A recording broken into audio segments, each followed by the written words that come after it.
Yanokura enaya da nyame aye efia da boja ye SOMPA 106.5 FM Accra akatuapa no da ya na meka osum SOMPA no a eda na ho tambobo yetna sese no eya hot bite uhwe wa kire bre no a no onuma ba pem achem se kabo na abusia yete so ewo SOMPA 106.5 FM so enkran ha ya na eya nwuma kuro bia da woroma ene wo ma so yasene ma yede hot bite kase no ene ne nto aso nyina ede brewo nia ye so na betri hunu bedwam no da ya na meka cho se ne ho aye na pa no nti si edu ebrese ya na yede asedama wono mu a ye so ma beti ni yede nsem no de abrewo eye pepsodent se anopa ne anwumre eno na yenim every tete osoma akoda wo se me student aha say you want a triple formula no wo ho eno na aye no you know ne wo heba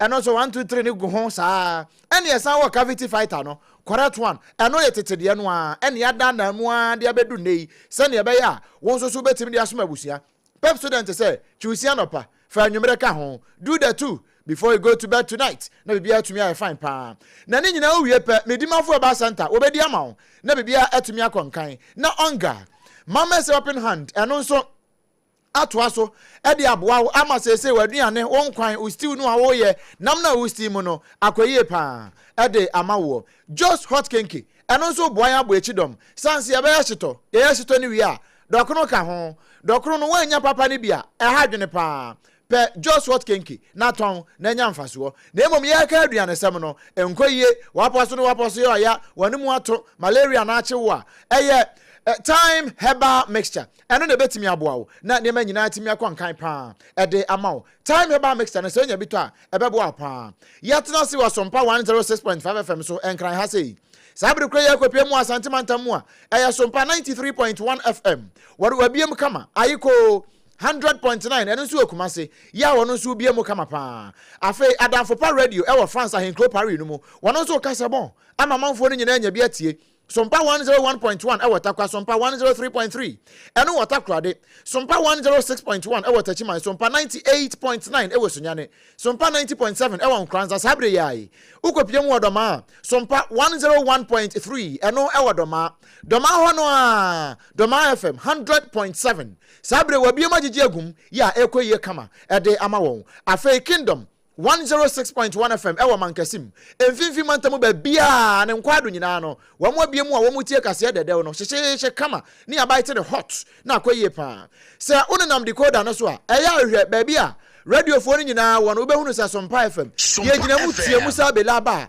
ya trete won ya kan nyina kama afi Facebook no SOMPA 106.5 FM Accra ena YouTube ni SOMPA FM live kana share ban radio nso wono so biem kama ama dwemfo no ena retonfo no nyina no obia etie hot bite ni bie sabre ye eya bomode na phone no na ko www.sompaonline.com na fe nsam no dodo mu no kwa kenkan ni nyina wo ho na ne ma nyina enkoyie pa emfa ema abusia efi sabre e de kosise no nsia bebo na abejafo abeka ho na e de no nsia kase na to asode ama no mimidin Waduma nkuma chiame OBREMPONG nana kwaku ampoma afei ene asamu a ye tutu ne sere ne nutu ene ne masa ede ama wo no yankwaso e se atiefo beka ya beye na kakra ne ye ena ye bebo wo kase efri asantema mu ba bia ye fra se ruapon na eno no ewo nwabiaja north atwuma nwabiaja north abatu mpesua no so ho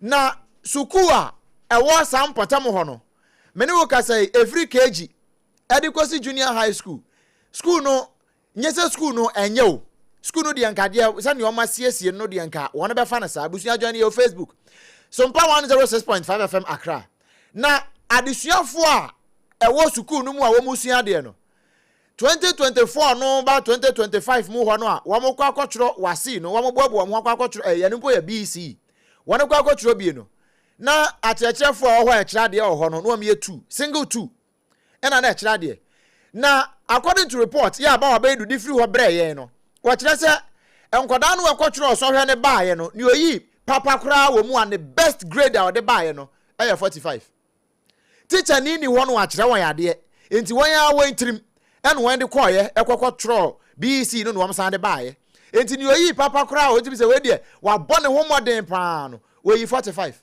one more aka no de wa se best impo ye 45 a ubetim de ni aka to so wo mu nyina ye fail nkwa akoye SHAME shame e de ama wurapon e ba ye empanifo akasa ho a se be ya we di aferi empanifo ambrem ye de achechefo no kwa wo ma che wo kra na e bosome no kra de so ma di mfie nsia no wo mokọ adan a edan ka kra mpo wo mfimfini ho no nya ketwa etese ne ati islegon wo mo aka still wo mu nyamwa eno na assembly member ya won patam wo frɛ ba wa bedu se won ka bi ma no sanso no de wo ka resource ba eno wo de beto so mpa anim ene yegusu aye bɔ ho nkomo a ne sa ho nti ma yenkɔ ahoma no so na ye ne yama ne boni ba wa bedu enkɔbɔ enkomo na ye musasa so ne yamimite ha makan sana rapon school yi etie ana ba ma adwo meje so obrempong na ohona mboko oba de adom me hoye mo ye gina rapon se si ya nshada nka kwan na asem because enim se kwan na ekɔ ho no kra de ye nwunyu enyenyenyenyenyenye bra wo kopie mu osuku mu ho no obi kan se na ye school under tree under school obrempong ma me na wase sene wankasa wabo amane na ma etifo atie no rapon ewo achimangwa de agya north mansi ni mu na rapon aye ka ho asem ni obi eti a obeye na agency bia rapon ewo ekura bia se ewo chichichi bi rapon se utisi barkesi a ubetumi afa of barkesi to offense kwan so akakra mu aduru abia no ekwan bi da ho a kese ubetumi afa ho akwa kopi rapon utumi fa fufuo ni biem so kwan no so eno so ubetumi akwa kopi rapon wona mo offense so na so wo ba ujuru kokoti station ho a eno so ubetumi afa ho na wadi bi mu na wakwa kopi rapon ndi rapon de enye yira kwan kra na obrempong rapon kure ebre kakra ni na nka rapon de nsuo kura ho den apomudi ho nsem ho den na chese network nso sem ho den pa ne sai otuntine de se odi adwumayefo kɔ hɔ a na ze dwania no mbe dwanie na nso ebre mu de me no ka sei enche pi na hive for ekotu nsuo mo munti nsuo ho nsem de bibia ye kama na fe network nso sisi ano enye na ntufa agina so na ne aba be ya so wo se nie pa no se rapon no omo school mi no odi na fe Islamic na se school mi no am no wo ka ho asemi no na achechirefo wo school wo no last year 2025 wo no school mi no we no achechirefo wo mu nyina pre-transfer no obi bi sa se na edien na wo eye rapon kuro bi mu achechirefo e wo eye rapon no omo ba ya no magya no mba ya no magya ne nti no na ka hu bi ma na wo twetwa mu no ye bo mode ekọ rapon ni assemblyman ko sia ye ni e bisan se e de pa na sie na ona bo bright e mu se onu ankasa kura no na ho fisem ye pa se a chechirefo a o ma ba rapon nyina no enye se bibi wo ho a ehi omo fi ni we ehi omo esan se nsuo na odi bejuare ehi wo ho dan mu na o pa da ehi wo ho de pa na e ba be ya kwansibi de ama wo na nso ni nyina mu no obrempong se me no ka se no a chechirefo mienu pe baako ewo die ho na baako nso ewo Islamic inti Africa one keji ekoka JSS ne de achechirefo ewo ho nyina no eye mienu fe eno na free sabre ya bo ho amane a ene yesan esisu bi mu asamble man de na ni bukoto modemu a wo stress e banza nkwala na disua no etosini ewo rapon potemo ho okay ba ma me na ase na assemblyman bright ose ko fi wa homa no so a ye ne ba bedi nkomo nti no o de wa ma ne ba ho no tofe ye da ase kosofo ni di akire na nyame ya dom ada foforo ye ba hwe kwan no ene biemsu mfimfin ho nso se ne ho te no ye bewura ho anwumre ye da ase why resume da so mempo piao abusia ba wa beidu wono na to ye nkra de fira santamantam mu wono na kofa asa nkomo nyina ba ye o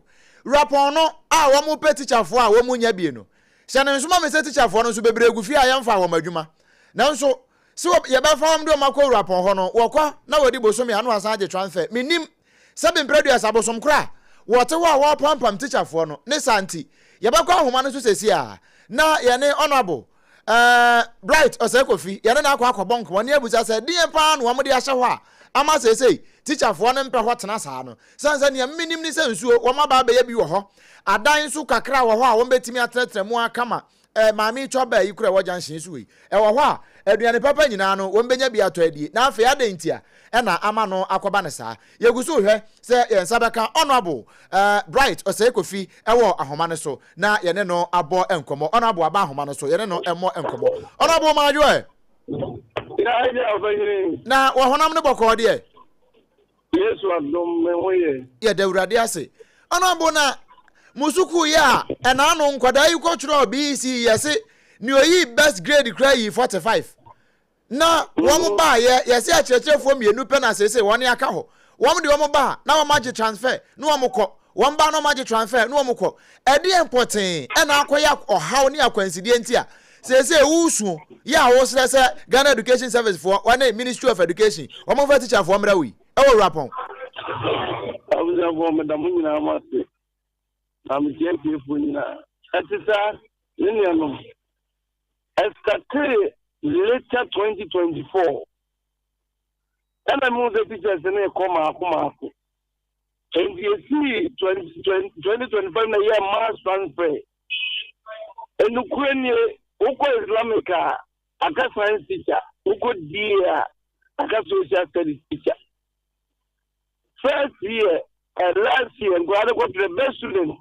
45 na minim dia koso enti mi yeze minim dia koso pote enti ze benefona na betre ase bio I say no adam my babon thing ana problem am me face ni say this year say obeme ni pa be support Monday yeze o mani mo mama Tuesday no mo bae o mo de ka ne bae Wednesday o mo say omo bae no this week I tell them gamen no dia ne ma omuni na omo ye omo nya dia ne enu nti omo mabi na no kure ni se ye gitire man na ye gitire ni sa men tia zere men bonni nso awra pompo aye awo di etwitu omo sa enti bonni ya ne se ewe kuro kitwam na mo se kanina na nti sa ye yi ni pepri wa minim se we education director we penina say we transfer kwa say unyi bi unfa bi say ma yin bi free and you say nyina Ghana for education director minister omwami na mi school na abo and crazy ko tira ka 3 months ye ni teacher o say be tire nkola na de na sempo ye nye teacher nempo a 3 months the professor so say no betim dia tira de I'm busy in Gloria Kucha. Honorable me ba mahu video no a uwo mu na wo kyerɛkyerɛ eyi doors ni windows no China door na da gate na no sa da we na no sa no me ba jefe sa enade pono ni bi na da eyi na no eye wood ba o ma ye ni kama say adofo bi na be school da no kura bi che enti da ne ya wo kama akeni pa edi be guma kirade adan no wo ho sukuufo no wo ho aka kyerɛkyerɛfo be kyerɛ o made keke me ba jo no anaka na yesi wo mo ba yesi nko mba be kyerade yesi mo amam ba bi anda wesi ma mo aduane ani wo mo kɔ ama yesi mo de adan amanyɔsɛm wo ho ɛno nso sa na mo ye asɛm na nso me sɛ education na na de adofo amanyɔsɛm Elipa no ba yo bango. Omo ba so mo nipa nso na bi si fra me se. Branch omo ba na ya no aduane mo mu. Monday na omo ka so mo ba no ye hwe omo ti omo ama. Ebi ti omo ba ani enye suo so omo ba. Omo lu ba ten. E no mo fi ye for school 2:30 e no mo free ho. Eni go be dem be wa na ho omo bi be trawe. Ya no nya na mo ani ndi ukwa. Can you even get my family out of it? And come on, Vandal, so I bet them more. We're okay to scale I am going to be here. Nothing for 7 of teachers. Tell you, that assembly man was the name when you say people are so better.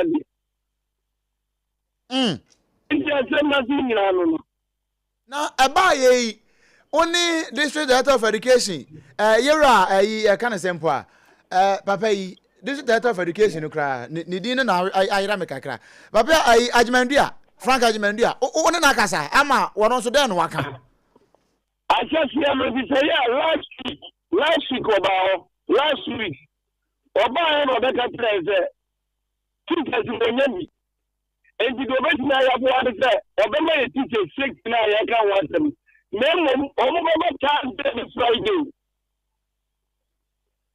Friday so you come here and it's the bomb mo ma kire ma bi I just am kan wan ne wan bo die for no ne Islamic for no na ma kan ma bom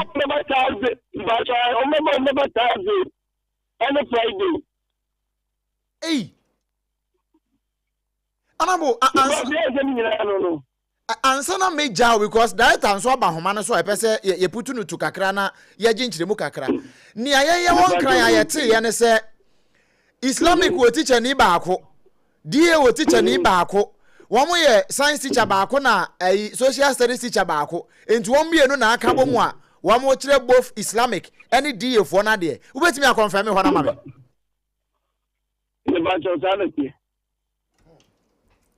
na won bienu won si dan kire de no from maths ni English ni science ni social ni other subject won si de no won keka ni nyina bom sa I can say I know the results in the last year. Now I may expect them. It's not many. Honorable, my men now was, but meet. Okay. Me say, what kind, what boss was on Passui? A drew baby, yes, I'm from a drew baby. Nanti, my men now was say, now I'm found come in Concon Hansa. Ye quite director, then director and swap a bonko, ye free ha. You make what DC ho na ye de ensem na wura ni apemu aya mam why ya da se bebre abusia ni pa ne bon komo aye honorable bright or say kofi one na ya assembly member e wo rapon electoral area ene ene no abo enkomo no na in fact asem na wura ho sane messages a me nya na ha crown pono privately messages a teacher for na wo mo ebi etoma ne me ha no nya messages keto abusia join the conversation on Facebook SOMPA 106.5 FM Accra. Facebook no SOMPA 106.5 FM Accra. Joining you ho for thoughts and o contributions. Fa Brian wo ho sesia na yen kan fa ma wo. Ma yen kwa homa no so na ye ne ona onimnyamfo anaso pani Frank Ajimendia ye ne no enkobon komo wono na ye district director of education ewo Achimango Bejanov ye ne no ento ankomo yi eso. Yellow Jimmy, Atiminka, SOMPA 106.5. What bite is sunny? My joy. Made you so, me patrona, or Honamu to say you. Yamia Daruma, Honamuye. Ye de Radia say, ye near tier for das as watch a brenner, only a bon common and no. Yasem near tia, nay about Patamo. A rapon. D any Islamic school year away. Yes, ye church for me a new pet, and a war. One more swatch them one, so still. Teacher for ba no ma san pre transfer no omko wadama books mu no sign it here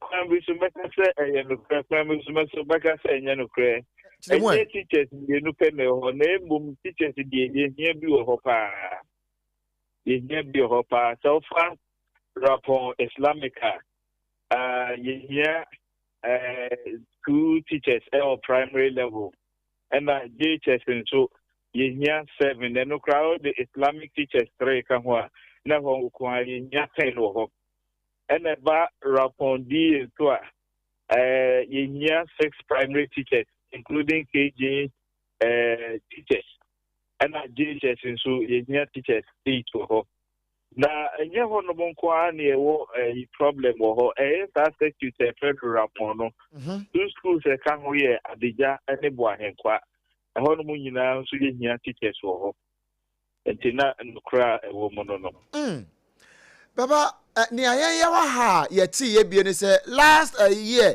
enkwada yi BC ya wa kwochiro ye se ni oyi best kra yi 45 ewo rapon ho ni nyina no wo mo keka de kwahye se achechefo a wo mu ni a wo be kira de enti wadawro ma wo ja ye mpanisi ye di ja wa na ye de aso awo wo na ye district director of education anamon ben na ja woni region e de ba national akeka kosi a ebia aka ba bosu mi ensa pa man koda ya san kwatro bi si efufuro ya enu nti assemblyman wo ho esuin ebetimi amom relief kakra you me that a district director of education and I say education directorate no ye need to me say a different teacher I can master teachers akobu on mu crowd da name the and say who declare vacancies and I say what say bia minia teachers dudu say it was our school see now all the call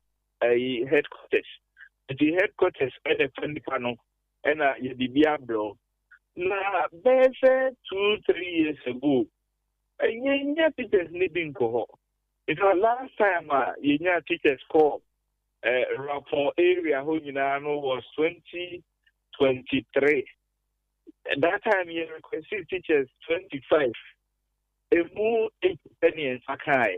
Out of 25, no 8 penny in Sakai. 8 penny in Sakai.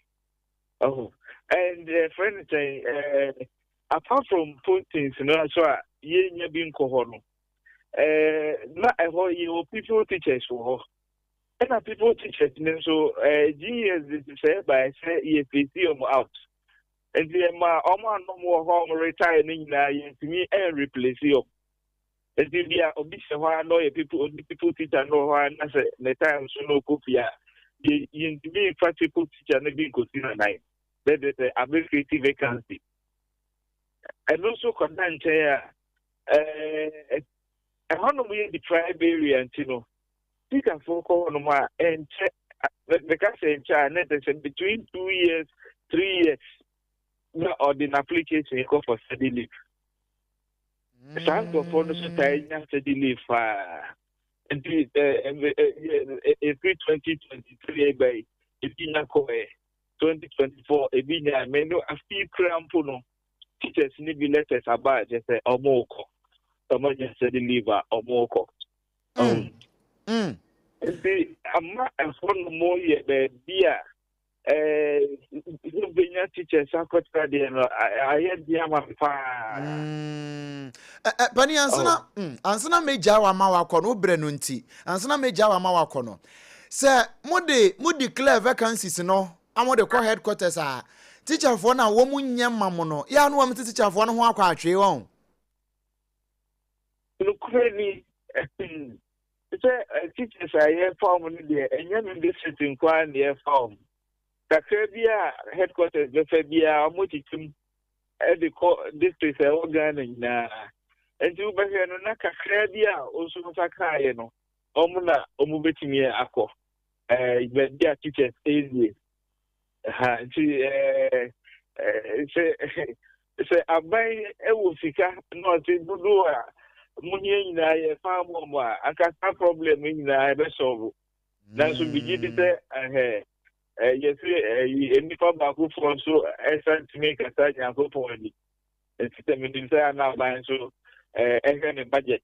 No, there are any do to me form in every year. Okay. Director, my answer you raise such a penny abonkomo. Mr. My answer you raise a watch a brenna only abonkomo my inchimu. You made that. But I mean, can't just when you to say teachers visual what you say. Omuncha the rapon, then so no man some couple bois and Quanana or rapon. Okay. Now it should be about your 2 son, I'm on now it should Domoko rapon, echo check and Qualana de Timidi say a feed the end yet last year. No munya teachers libino. All right. That teachers are much when you ever was a color. Okay. I am some of the manual to be ama one. Why? So much. Yeah, that's bebre. Ebusia nipa ne bon komo apani Frank Ajimandua wono na district director of education ewo Atwema Nwabiaja North mensini no emu na ene no abo enkomo no ye kan nyina no aban kra chepani a wo empotam ho wono nso agye so se woni ye bebo nkomo wa asemi ho sanse ye keka mafunu no ne ye keka de madampan eye hono a ne botom ne baba beguo wono a ne trim na pretwa mu ene baba beguo eno nti se ye kan rapon sam de na ye Atwema Nwabiaja North abato mpeso ya so ana se mansini no mu na wono na ye mansini krache ya woda no no de we ya de nia wobeka ho asem kakra eno nti ye kwa ahoma no so na ye ne onimnyamfo mba Zakaria ye ne no akwa akobo enkomo wono ena ye DC ewo atwemanwa biaja north ona bo majo Yeah, ejame opayin kase me ba so no hona mu tisan yo Yankopɔ dia net extra me na also nyame wo ho gogusu hwe ye kakra kakra yeah ye ne atiefo da ase bra wanya se oni ye bebo nkomo na ene ye wo mpasua ne so rapon yesi suku ewo ho die any Islamic wo mu titru pa ne JHS no e teacher fo mienu pe social studies baako se ena integrated science baako na honorable yeah rula se mi enya nika sa na wosre no me ba ja enya nika ma enya nika na atambi wo no ma na obika sorry ya dibi yi kaka teacher ni ma ko betuma agitire JHS lower basic school above teacher ni ba for what me da Miura we kura de me we kura de na me busa ne ye me emphasis no problem no me problem no e wo ho by what obika say teacher ni ba ko that's not fair because since since 2023 I want community kitwa say one ekosum 2 years privy to what is it study leave that's great. And the no akokosum no ma for study leave. And moreover, mobile pray transfer. Nigeri education director James or transfer the payment no and can so on back. Why if what transfer the payment no say oma sani payment no study leave 5 years was how many years? And I'm saying I won't come back. I think it happened in 2023 to 2024. And I remember. And the media about the crowd, I remember, find a solution to the problem.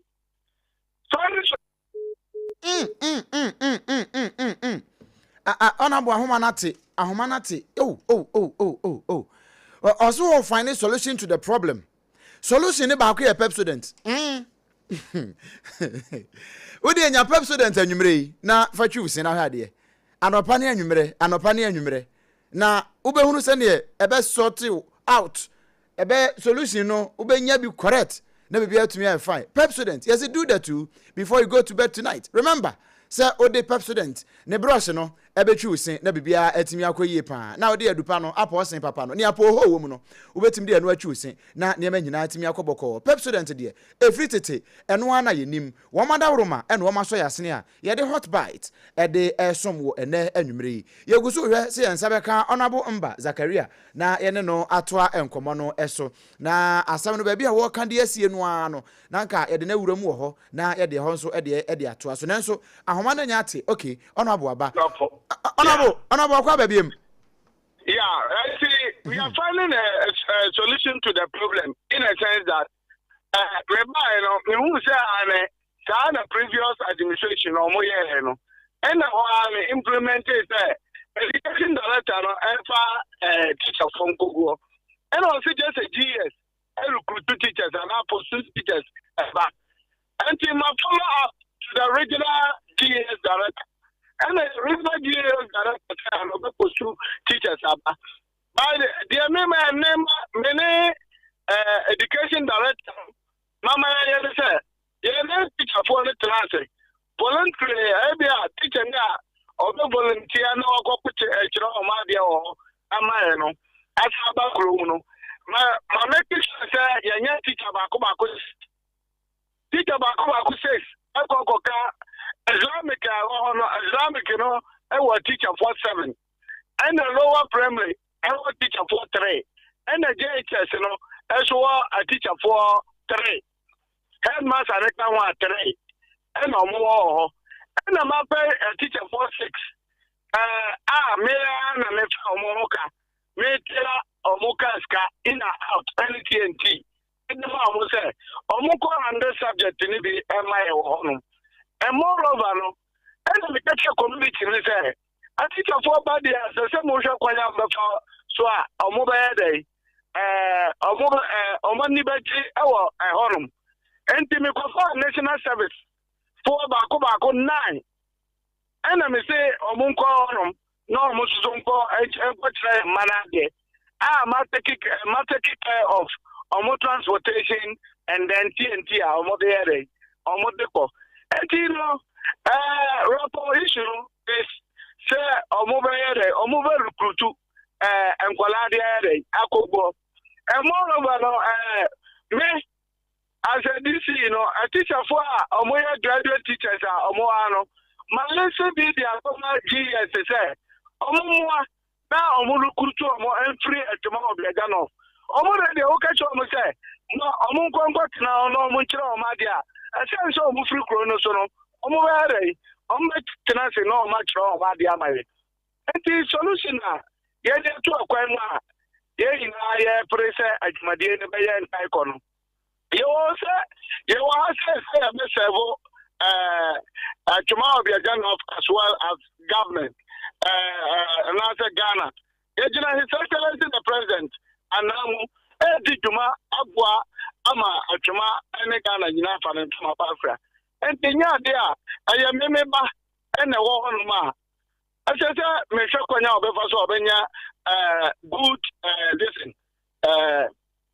education and teaching and learning. Okay. What does it? And you also unable to put 2 measures in place. Me implementation about this, almost about what do you call it? 2 weeks now. And the ISI implementation. Okay. Naminiana or no kofa sa video no. Everyone almost say my propaganda. No. Oh, now we are family my that and the sudden happening. No. One could time now. What you say? During your routine, and Colano Koya and so on, or below 45. I know grad them account once I'm saying 45. And I make once I'm why. What you say? During 2023, 2024 now, more teacher for the floor, and Colano. Motam 25. One Kotama. Bibiba, Tenase, near Shani solve on the education aspect. By Yen Tank, Obi will be. I say, no more. Abra and Yanokra, Abra, implement it, Yamano, access to learning. Okay. All right.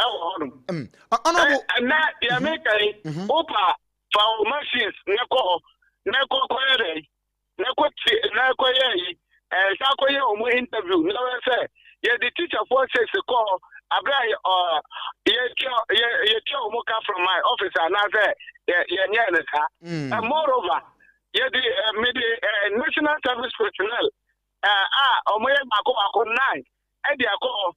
Abra, yes, support to more cracker and answer the boy. Okay. And the said, His Excellency the President, the priority said, education,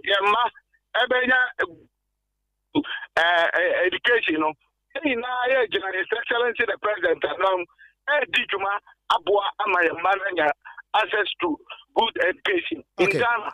Honorable, as well as at tomorrow, Honorable, and son of Major, and Mamuakono, who say education. Ewa wompote mu titiri pa ne rapon de aye ka ho asemi adane amanyosem wo ho. Oh, what you mean say? Me busa say uhu no say adane amanyosem ana. Education now what is me na say from lower primary up to JHS. I teacher ni ba kwa. What do you mean? There be honorable.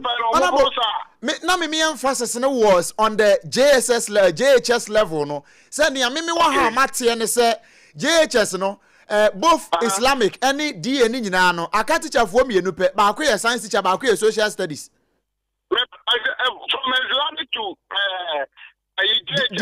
DA ho no ai me pa so I am trying how much in the na busa almost aside of teacher for volunteer teacher 6 na me do am no you are saying teacher for saying and then what Islamic they will tell you say graduate teachers are more Islamic than 7 headmaster they count 8 me pa told you here me tie pa honorable and so me the teacher for 6 ADWOA ASARE okay and moreover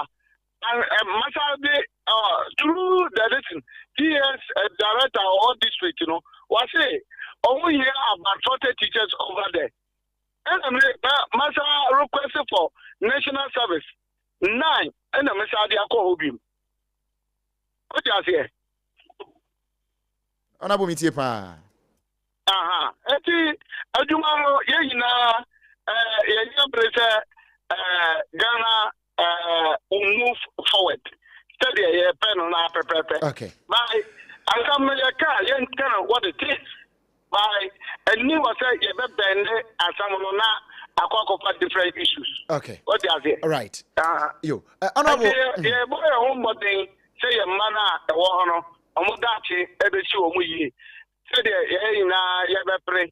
Na say the catcher or not, maybe a tomorrow be a job off. Moye graduate edi akọ JS say omo consider at the same time me my initiative 6 teachers omo volunteer go 3 subjects some subjects so ADWOA and then what is national service personnel me the bako 9 so say omo mboa honum entino the metimaka of 50 kasi and baby ko dinu say yedi dumabia ya mano abenya access to this in education teaching and learning at that place right said almost out placally from March April June or March April June ya mano bechele omo bechele no say almost so to me etino kucha enti o say am e betre say ya mano so ebechele no manya as to the next level honorable ya da se pa so age brani abon komo na sane na woka se obeto afa ha no ya oba na wa me yate nka why me bra me pa chon we da se yakopon mbo yin ya da se bebre abusia ni pa na bon komo no nyamfo mba Zakaria wono na wo ye aban krachepani ewo atwemanwa biaja north na yene no abo enkomo no nti baby awo bia no se wo join the conversation na SOMPA 106.5 FM Accra SOMPA 106.5 FM Accra midimafo eba center Dr. Tamida so da no wo de brada ato yeso nti wa hai e brada yeso kama pa se ne be ya ye betime nya mpomde mpa na ma nyina timi akoye di amaye no time herbal mixture eno so ka ho na so ansa na no midimafo eba center se na mi twa akwan se tumirika kọ na kwa je yarehwe papa no e wo ho stroke na ha wo de na kwa esisi yade ana se bia wo chepe ukotodwe na ye o ya diabetes prostate ha nyina awo na wo pe no udu ani kirem e wo midimafo eba center so ye ya poku ase mayira e wo nkran ha obutuo e na afi ebu akwa agwagwa santimantam mu woni aban sukunu wo ho no edi animhwe wo ho but modern friend was 0244 774 282 0244 774 282 and 0500 7272 15 0500 7272 15 wono ene nyumaku ahodo bi ene wo kan ho anwumre yatena se ye the hot bite kase ne nto aso e de ma wo ya to so e de ma hot a na abusua ye hyase e de afiri sa suku ya ewe poemantam a na no wo modi agro na ekokọ wie ebi twen se kan de kọ no yonko so a wo kọ so no ha sa de yeso ba yere de akwa kọhye kofie mu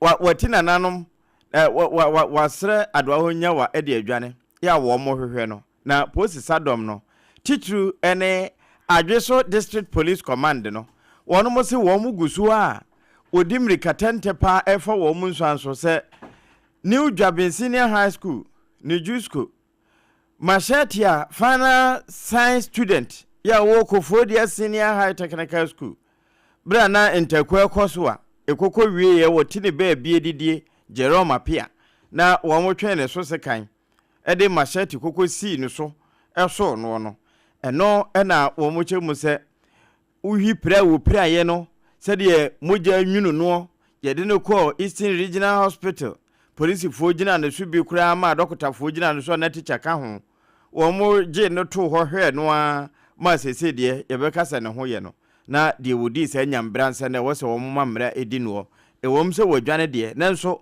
wo mo de ne mfoni ne nam saa na wo mo koso a na wase afoforo no nso se wo mo egusu a wo mo hwehwe saa suani na wokokodi saa nyambransem no ya wokotwe sekan ewo Jerome so na ekoko wieye na ehonsem na owura Emmanuel Bejabe wono sei wono na wo headmaster Edma Sectek no eno wo che se wo mo gusu a babia abamu anafa bia no wo mbebo wo homoden se wo bebo aposi sadom no ama wo matumi anya ne penchi aso ewo mu se wo ma woni se mu no nso ehunu bi na saafo no nso ahyebo se babia wafa bia no wono mu nso guso be dodo a se wonsa beka no Abusuya yetoa ensem no so ede amamo na Ghana Cocoa Board Cocoa Board adwumakuo no ene wo mudi enchiremu kakra aba emise be na wotwe mu die ade se cocoa akuafo ye wo mayi emu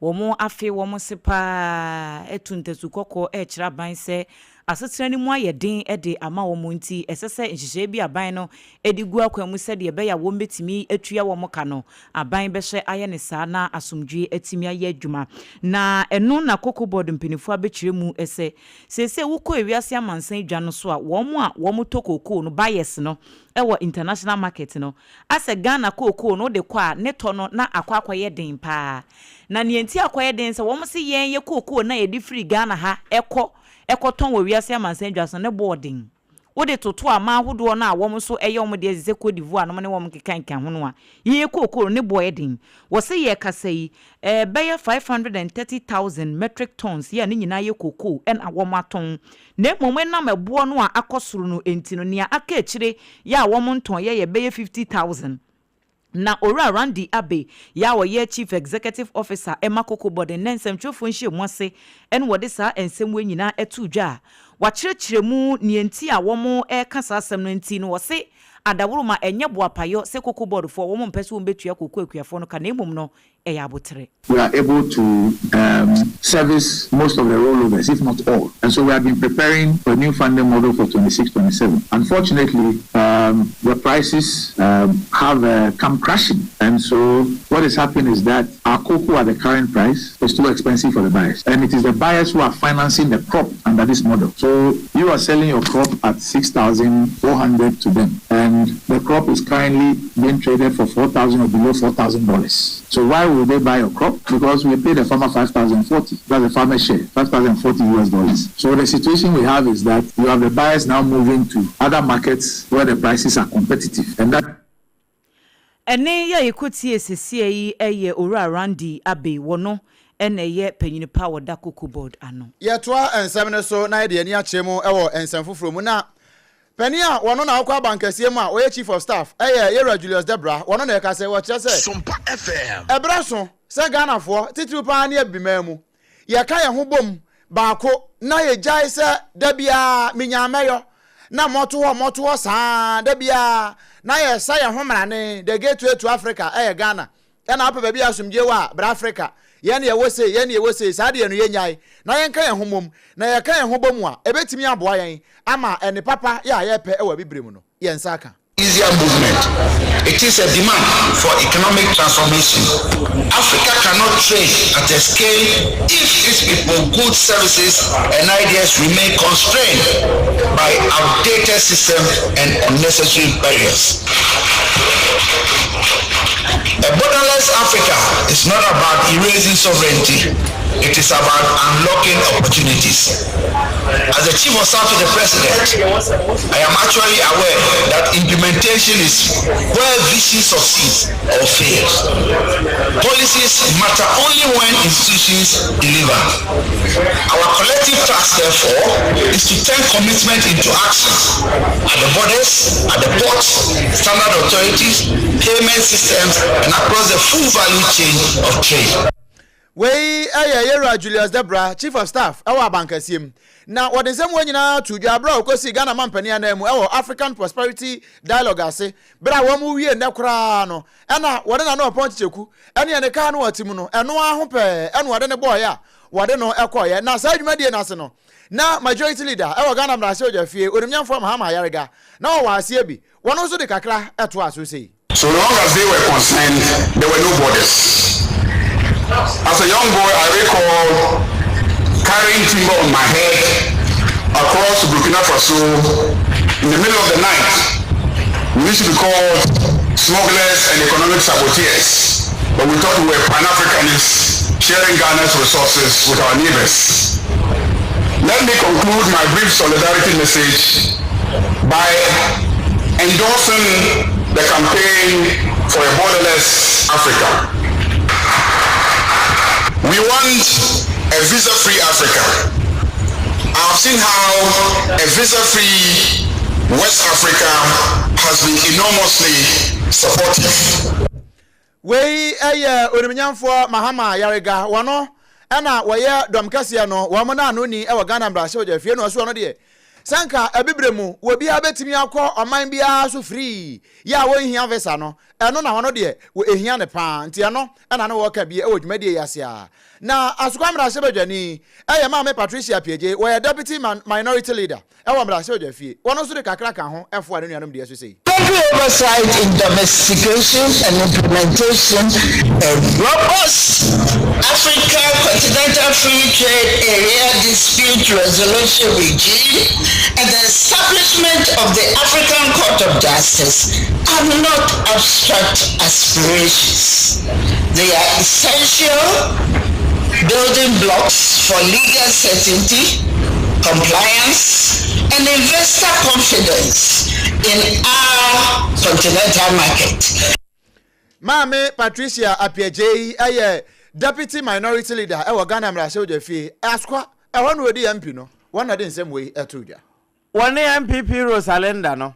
Na my every so na fe yanko almighty majority ya wo memra sebedwefie wo mo ba no deni owura mama yarega kuru ya ene na oponche cheku sandi sa nkomoyi na ni nyina na 24-hour economy authority bill no ansa na wo mbe passe behwe donkuma ne wo munya wo mu se eka bia na so donkese ne kire se wo mo na am wondanta wonim ba bia wo mo tokwada enti wo mo ekire sade na emu nsomte yira mama yarega nyadaje ene na oponche cheku edi nkomo na no na owura mama yarega majority leader on bill no wonya adaje na wo chese no kwasemu ni sa 24-hour economy authority bill na eba no donkuma ne de kase bibia nim na the security threat kra ebeba no ne ho ade nanso wo mo a anwene wo mo ade no wo mo nim se de ho nsamti a wo de hyebo ansa na wo mo ba konwa so no wo mo nim ba bieda enti ansa na wo mo passe no woni oponchiche ku di nkomo e kire se de bill no mutie. Majority purpose of the National Democratic Congress in Parliament is happy to announce to the world that we just passed the 24-hour economy authority. The economy will become a major employer, providing jobs and livelihoods for the millions of youth who tend to vote for the National Democratic Congress. An economic model that will see the country work 24 hours. And if the country is working 24 hours, it will mean that we need more labor to be able to work for 24 hours. Eni awuti ye dom kase wo mo emra sebedwefie wo mo ba no deni ewura mama yarega.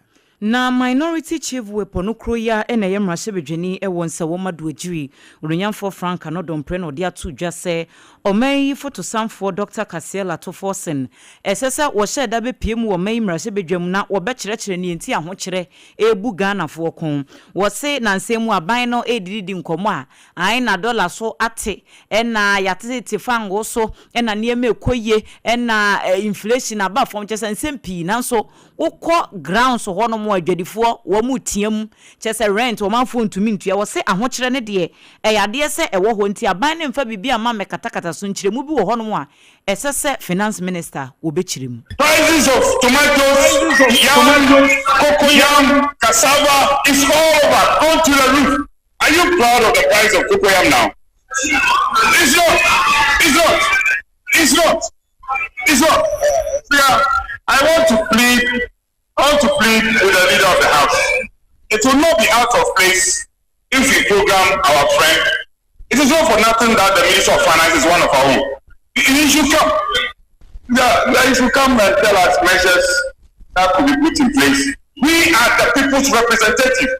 We are the only people who can talk about this. Listen to reset our country.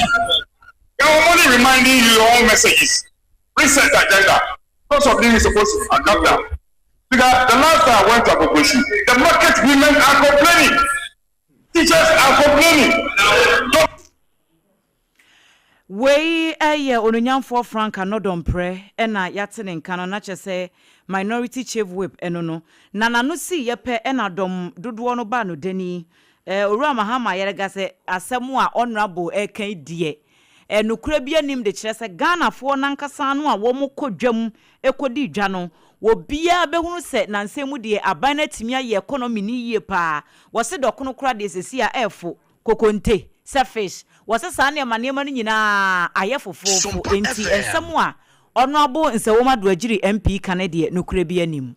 So I don't know which market you go to, but I know that prices of goods and services, because of the low rate of inflation, because of the very good exchange rate relationship between the cedi and the dollar, because of the stability of the cedi and so many other good things that this government has done, definitely prices cannot be going up.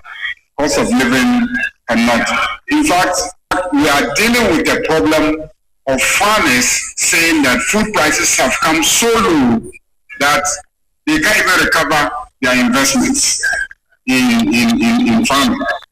So it is inconceivable that farmers will be complaining that prices are so low for their foods, and then you will be in this chamber complaining about cost of living.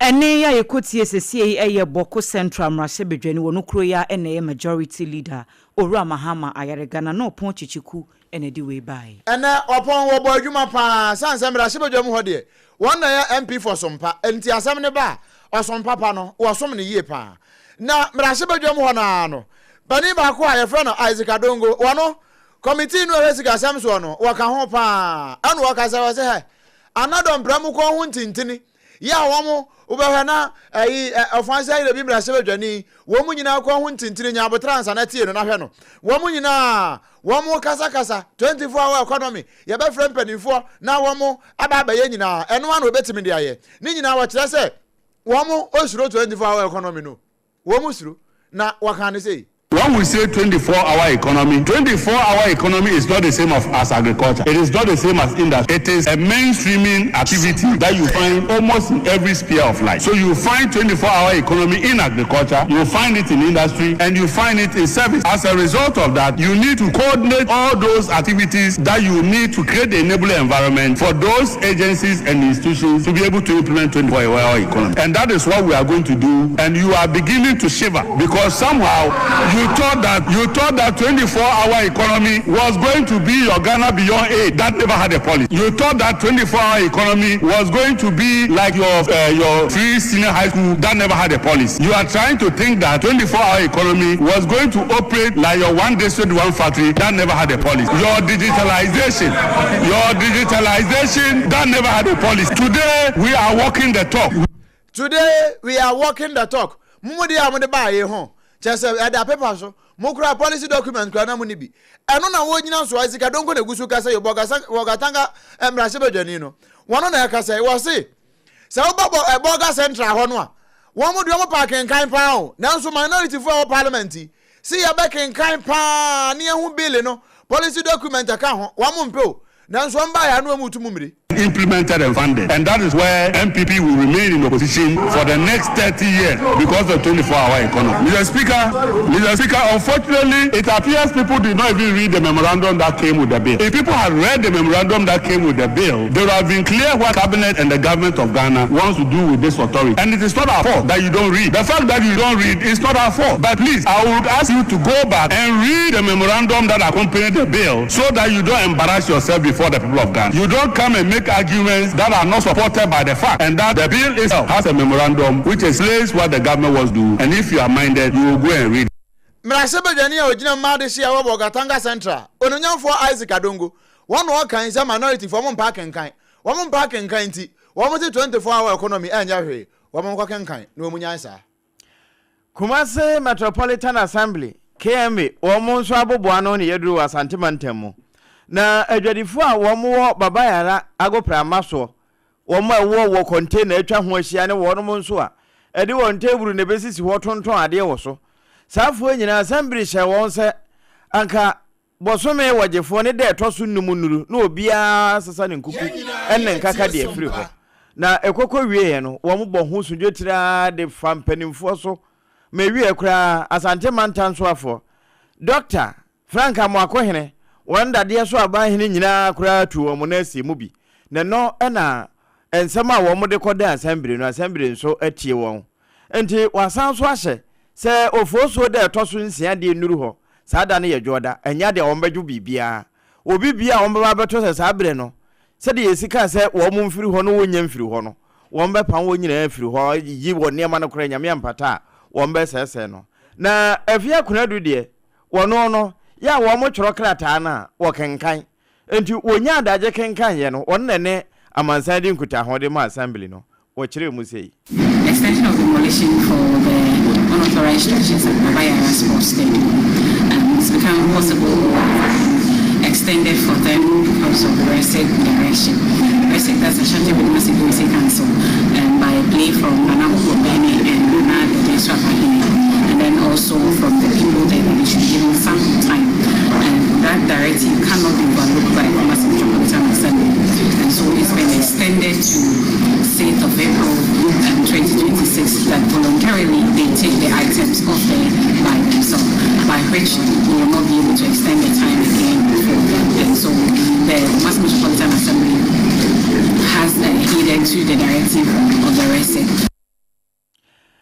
Any awoti ye de woni amansade nkuta homa Kumasi Metropolitan Assembly Henrita afia kunadu aboaje wona ne sompa kase ebonkomo na ebusia ye kase uba ye Facebook page no eso SOMPA 106.5 FM yade se ensama hodo ne ehumfo nyine videos ahodo nyina obenya bi ahye na yede video bi egu ho sesi a yenya na entiese enkran Kumasi kwantempoin so traffic bi esi wo ho no nyasem kuma ehase ewia ni mu a de ban obia enhye da enim de ekoba ya we no because we na say very unusual anu odin echen da ye kwa homa no so yenua barima Patrick Ofori ya okan research team no ho Emma for God and Country Jumedi ekoso ewo sompa ha sei ekopie traffic situation no esonti ye ne no kodi nkomo na wachire mu ne nam so a yete sa asemi Patrick otemenka madwoi ya je oso na maye enhu ne ekoso wo enkran Kumasi kwantempon so ehefa pote na traffic yesie yo ajo na matiefo nya akwaba ni afefu ni akwaba na meri de ke ube pimo Kumasi kwantempon SOMPA FM through enyemu wo kakra na wa tre enyemu ho no de ajo ni be na sem kuma kwa you have to keep no and that traffic kuma all the last 2025 now that is the big year and what now Philadelphia for almost 31st night Now we live here. And that's the foundation of the sorry of my poem. And the one channel baby would and never walk a killer, you know. Quite about go on to a quite about a study and a contractor. I have decided the what you there, a bit of what I do that. And yes, what you're quite a quite a gift or yes, now a quite a now and I do a new 200 kilometers, 200 meters, sorry. A quite a thing now, what you want. 200 meters. I know I didn't barricade. Now, traffic caution was up. Let's say, if you do any number of kilogram, I want the stream 1 hour. And the cook must mean no baby. Traffic in annual delay, papa. And I can be back. And now, back to market, I can talk to smart men, you know, a crown or the back, a new deputy. Extra bar, go on from India. Traffic gym. Now, we're sure you should be almost 20 we're for your mother and Sarina. I saw Mukaima. I we're also not my cry. I just quite not. It should be the crying of the such obviously. It's not became a name, traffic in India. And you the cry. Na contractor na wo pache kwan no anya bia se bia ba bibia ti se ya na bambofo ta begina ho na wo mo direct hye se cars no bibia se ni ho agama simply not can it say bambofo biare baku ta kura ni ho bambo ni baku ta kura eni pane so ya prep uga we no ra na wa o pre na who is the media what for price now that's we are done we are gentle but the more gentle the car night over about the group commander or tell and our plan so Patrick ma ye na wase na yemfa wo ensi hanum sei enti se wo firi akra na wo kokumase na ofiri kumase na eba mpato ye wadwene yie se ene appointment ntu de me yemfa onsi ha appointment bi na wo a Patrick wo ka bibia na okay ye da CP enti se appointment bi na wo de a me pato no afre nipa na bona mane se baby I want nam no enya de aba bedru ntem because oba your Facebook page nso me pacho de ye hu ikura ne ye awia ne time o awia ne time na se de cars na abo apes no che se bi nko na ebi aba se contractor se kwan ne baby etutu enti ye pache ho kakra any traffic ai ho no nti no ahyenka fon de munya botre ene engine udum ne kakra na waso enya sa de afu ne de dodo no na be konti Patrick Ofori ene de amane boy efree nkrakumase kwantempone so ba ye ya da ne achiwi no sa no se udru bunsu junction na adu ani kiremu nsutam a ansa na wadu agbai osino no utimi kura fa nsutam ase ho kofa osek no ba be sim ewo osino unya duru osino pe utimi kofa bompe na wati asima be si adaso ase kwan no so na watwa anyina magya wo na wo kro no eno ano no ene apokronkron ye nto ansam no so ne amfi ani kiremu ewo asantemantam mu na municipal chief executive ewo dwaben abato mpesua no so no eye onimnyamfo inis ohene wa ansu wo kire se project ahodo bebre ewo mfinfini ho a ebi abo won pa na so first ever public school project bia ewo ho a wo mo bo pa ama ona na afi amangwase mfinfini ho no wo monya sukuu yi bi na wo mo akọ sukuu yi ebi anya na nso wo munya teachafo amfa ngumu nkyira de no ho de wo mo ye ne ntantam so a ama ne manyina atimi akoye na bra wo kọ no no one ba bedu nenam akopon adaroma nyame adom ya papa John Dramani Mahama ehihye ya wo hihye ma municipal assembly sin gabe municipal ye nso ye nyebi enti e be ma contractors no enne de bia ye da ma ye ma adwun se me pese mi be hu se contract na omo jeye no omo acceptance no omo forma omo ye adwuma efi se mama ama mehwe adwuma dia omu dia ebema enyuma no aka yesu so yehia no ntentem nti se baby a yegina ye frɛ hanom ona ye ma omo KG blog ya contractor no so dendendin a oye adwuma ona no ya ma omu kg block ya contractor no in fact I contractor ne amopoku bright Kennedy ne ho wo se no kure se ne waka ne tresi form pass wo be ya adwuma no nya asem kuma na project mienu nyina ne wa manwo ase ene wona ne nyina no ewo yewura bright amopoku ho na one ba wa bedu kan se said the Muhu Hano, ya mobilize other site, but machine you do track blocks no. So we are not using that manpower. We until you say you need a man was a dinner and Kadiabaha. But what you're going to do right now, say the bear project in the content, or say your cut top blocks or factory. Now the best starting as soon as possible. Say the bear Dumano, economy. We want to complete before the time. We have 6 months to complete. Until if combining resources in no manner now, we have to probably come forward because we need to talk. And I'm planning to a facility, yes, and funds are ready. Scout high the humanity. There is no need for us to wait. And I'm panicking and scout fi akwadans one up. And this can be a funds are ready. And it was means yantem. One besi dan in area, I'm on Kodana school. Where bright, Amupoku, one contractor, ona, any among was a Sukunu Amoyeno, walk up with you. Sana, a Utu Senya East, MC, Honorable said Saba, Sewono, Banini. One also what the two abundance Ravana Kwakopi or Konyak water treatment plant or Kosra Womo. Na a real Wobbecher said, Adeshia or more by Viti said there to Saquili or Tames and of Harco, Moncafra pa ne Ensuno, said in Ensia Ayabia woho. A fee Adeshia war Bojas Casua, main line also. And nam, and a fee a Utubreku line also no, and I'm Casua Uniba, Tim Ponus was seen in Timoso Mohanka.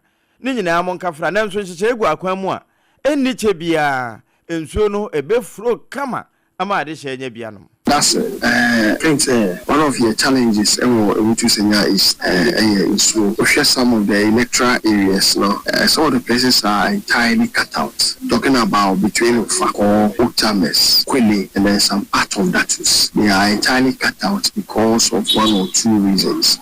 Over the weeks, we've had a few engagement district water company on how to solve or resolve the issues. We've had some discussions in how assembly it is in this regard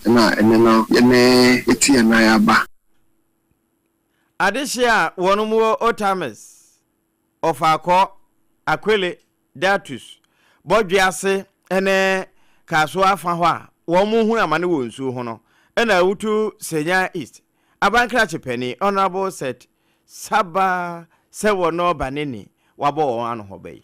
Na ye free Awutu Senya East no ye call Awutu Senya West. Ni nyina no ewo mfimfin mantemu Kasua area ho. Na ebusuanfo be kaye a eye me bosom ni mu ni da na etoso adunu miensa afia etwamu. Sompa kase enam yama ne bofo ahodo a wom to nkra free mfimfin mantemu ni mu baako. De story bi eba ye me ye na efa owura bi e frɛ no Salifu Adams.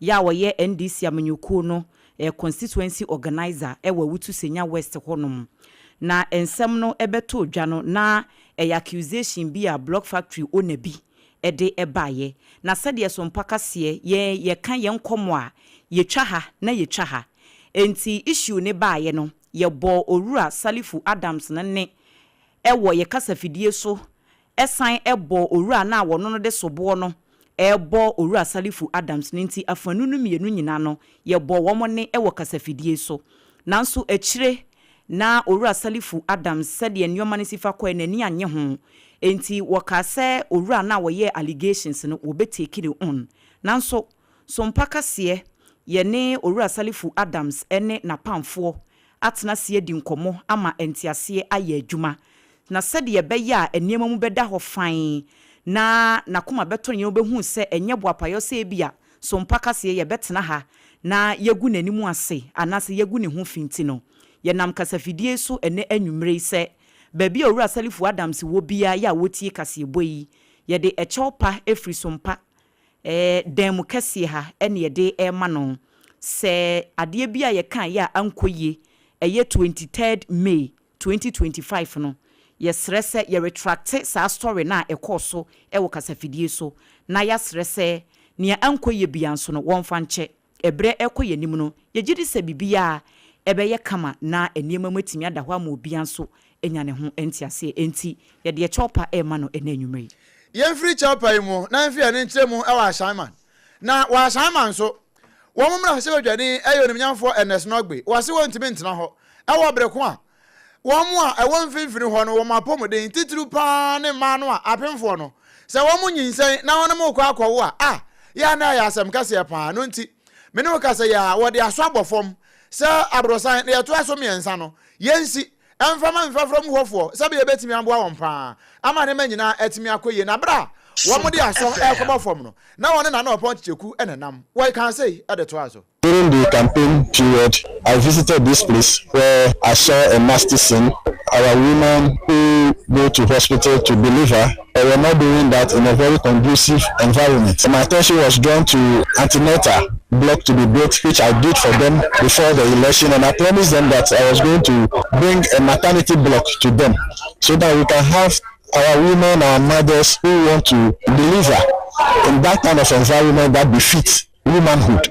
So today is a day for us to fulfill that promise. His Excellency John Dramani Mahama approved of it and gave us a 3-story maternity block for this particular community, 22 polyclinic.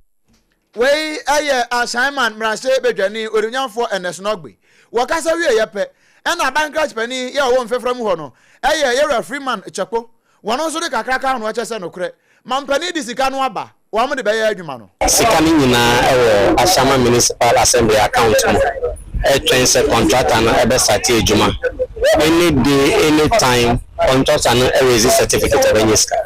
His Excellency John Dramani Mahama adwen ho ehun say your projects ye be ye no ye utilize the project no within a shortest possible time.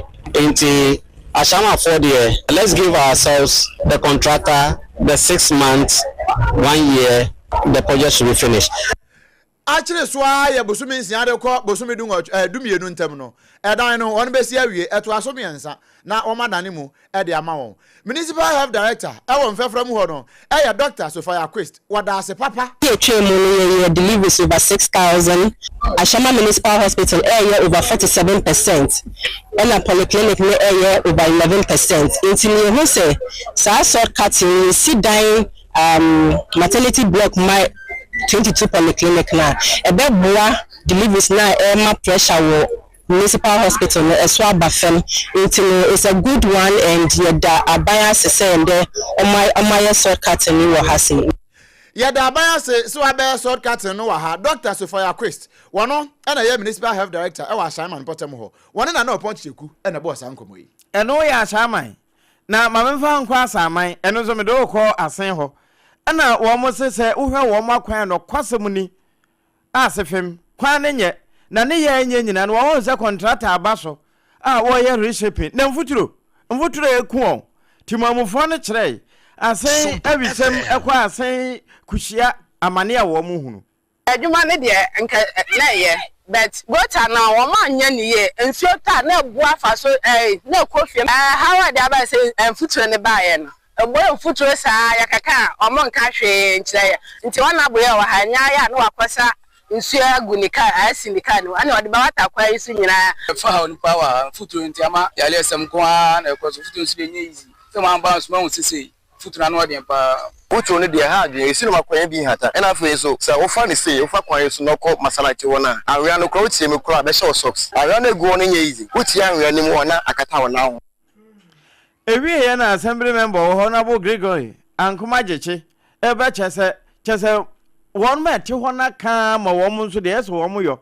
ene contractor kura ka se be yanka won wota so ma won aban eboaye se obetumi ayeye kwan ade amaye na mom no contractor na aban de contract ya ma no na oye kwan ono mom na edu ba bi o ho a na najumaye no etosin tinka me expect se oye kwan bi se ya o se utumi nya water tank anka dry season ti se no obetumi de ya water kwan na futuro me na amanfo day in day out no da bia amanfo ye de kasa de fa kwan ho me ko na nim ne form afo ne kasa ye kasa na wo che se omo water tank na se enti omo guso a omo di ho juma so ebusa omo set when ansana water tank no betimi aba na ohwe so aye bebre na de breye till when eno nti na oka kire ereka nan se wo ma so mpante eba ne sa mampanin bete eba sa till no ebe firi ho na when wo ma hu brekura wo mo ye awie ya wo no mpa onga betimi aboa wo maduane ye pa san se wanya onga na mamfa anya aduane no a be ha adwene pa sa abre ye mfuturo ekwo nipa mu yi se nya onga e na abedie mu ate aduane da obaya aduane be wie na nyina ye mfuturo nko a wonte de onga de elelei eboa emo aduane no ekoyie nya na ewodwem kope bi sesi a wo wi a wo a woton dokono no ya no abamoden ne wakọ Dome commercial bank na chiri wa baby a Just Bakery wo no wo mabobo ano ho no akoto dokono akoton ya de ma 3 Ghana cedis pe e Just Hot Kinky eno de de ma wi je numbers ni bia na wudi dwuma bi ana baby a wo no wuntimi ma ye mfa mre wo a 0256 068 832 0256 068-832 na one ye abo enkomo aduane sam se wontimi nidi wanum ato malaria na achew waposo yo ya momoden na bawura pharmacy herbal shop bia e ben wo na kope time herbal mixture aduro papa de nie momoden pe betonom na bebo apa am wanya mpomeden papa time herbal mixture nya mopemfo ba ho makodarifo na akoda wonya mfinhia dumiedo se wo pedodo no atu atoma 0244 417 669 0244 417 669 one mother romanti ye dane ye ho anibota te ba kope ye ba kase no ye beto aso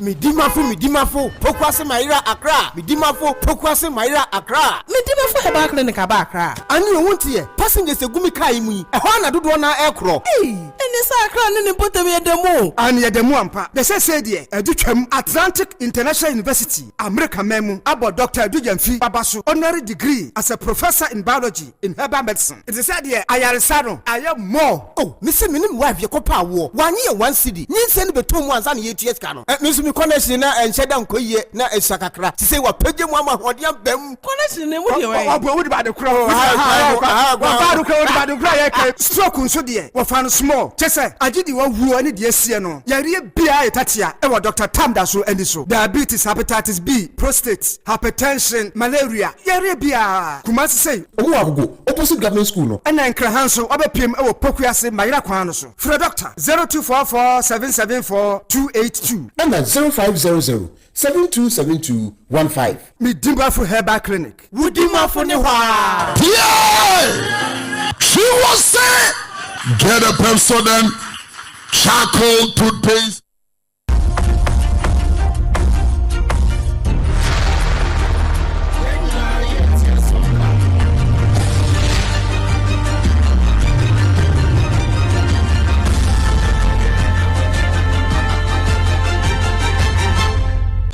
TV Emma Aketiapa Emma Aketiapa mpa yekowie kase no ewo Nigeria man no emu arehosem ya beto dwa ene se enipa pempempempem ena yabobo wo mutuo eku wo mu ebi nso ene ekwan ya wo fa so hwere wo nkwa na ya areho yie pa ni nyina ene se wo se enya ade a jihadist fuyi wo de wo ho ebekwa akọ join sa ekuo no amrado ya wo man no emu Abdul Rahman Abdul Razak wono ne bo amanie ene wo kire mu se efri branda na besi ene enipa bebro aduoson enum na chese keka ko oha ena womu atona no wonse do a womu nyina etuo ena yabobo womu a womu gidi pa se eye Boko Haram fuyi ena edi sa adwuma no nam so ama Nigeria mampani Bola Tinubu ye kasa de enya battalion so ketoa asrafo no yato mu agu baabia ye sinkura hodo bi ti se woro eni nuku eni nkronkuma bia ewo Kwara state eho ena yache yato sankrofo nyina egu se wo nkwohwe no mo bo ban se de be ya sa enipa bonifo yi wo mo emma wodwumadie entre eno so ena ye gina na enwumre yi ensema hodo ye boaboa no ede be sommo se hot bite kasebo ewo sompa 106.5 FM Accra na edi nchichie fa ya affiliate hodo ye wo Ghana na afana ba bia sompa kumase sunyan takwata krade techi mandoma na fe doma FM 100.7 so FB Facebook uhu ye wo sompa 106.5 FM YouTube na ye stream live ho ye nyina esi ha ede amamo akenkanfo ya mote yenka ADWOA ASARE enimidin mene triple emai ASARE APAM DADAA ena afi odoman kuma chiame OBREMPONG nana Kwaku Ampoma. Yeah, sorry so. Now third service at Waso.